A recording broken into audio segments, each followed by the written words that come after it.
Chamar travesti no feminino é uma decisão política, né, e acadêmica também, que vem do movimento social que se organizou mais recentemente, principalmente depois dos anos 80, né?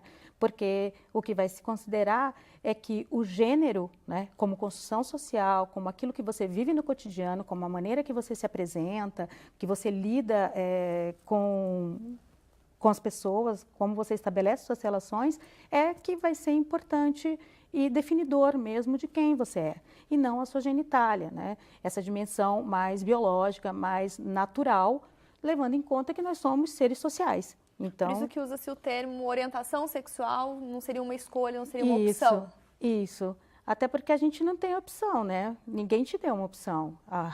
Só tem uma opção, essa é hétero, não tem outra, né? Hoje em dia, claro, a gente está diante de transformações e que a gente já pode pensar até que o leque está se abrindo, mas se tivesse de fato consolidado isso, né, nós não estaríamos nem aqui tendo esse tipo de conversa, acredito, né? As perguntas seriam de outra ordem, as questões que me levaram a campo também teriam sido formuladas de outra maneira.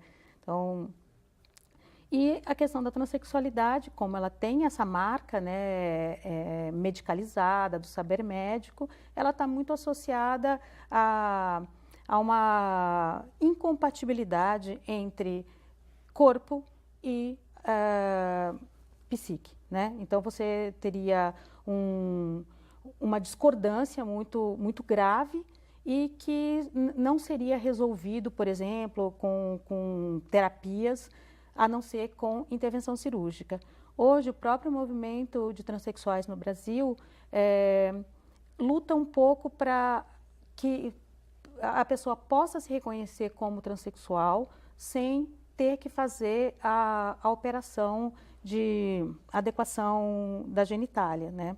Mas que reivindica também passar pelos processos transexualizadores, que seria a ingestão de hormônios femininos, adquirir uma aparência feminina, mas, sobretudo, tanto para travestis como transexuais, o mais importante mesmo é talvez aquilo que pareça mais simples de resolver, mas é super complicado, que é o documento, né? Ter um reconhecimento público e ter um reconhecimento no plano da lei, do direito, poder se apresentar e estar na escola e estar em outros ambientes sem um constrangimento permanente de uma discrepância entre sua aparência e a sua documentação. E um pouco sobre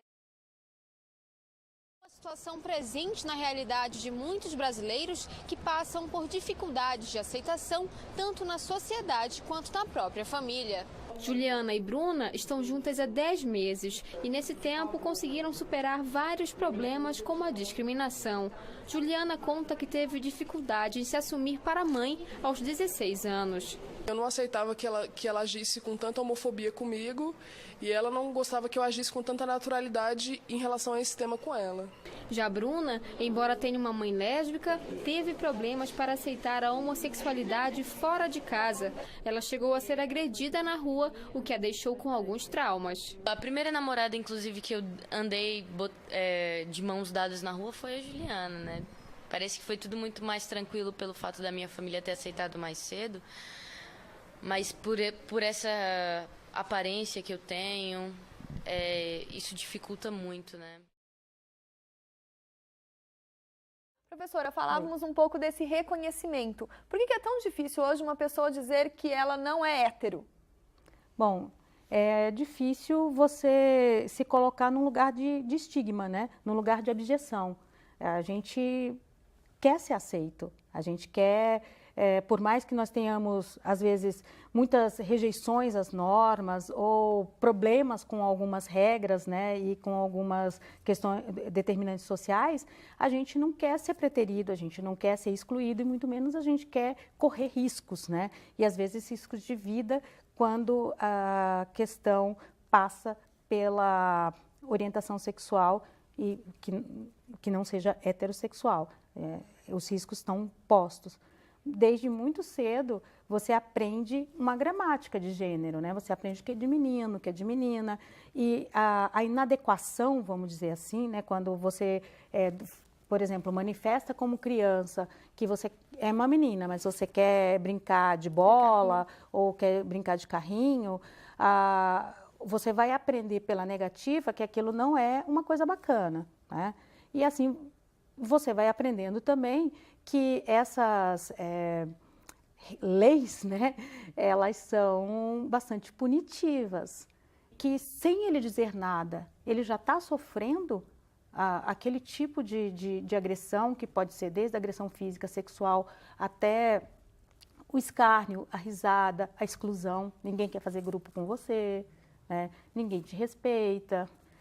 E imagine que não é fácil depois, né, você verbalizar e aceitar, porque muitas vezes o que acontece é que as crianças, adolescentes, né, e adultos também, entram em quadros de grande sofrimento mesmo, né, porque desejam ardentemente não ser aquilo e não conseguem nem sequer nomear o que é esse aquilo, porque aprenderam pela aversão, né, desenvolveram essa aversão que está colocada socialmente. Então é difícil mesmo. Você tem muitas perdas, muitas vezes, perdas irreparáveis, né?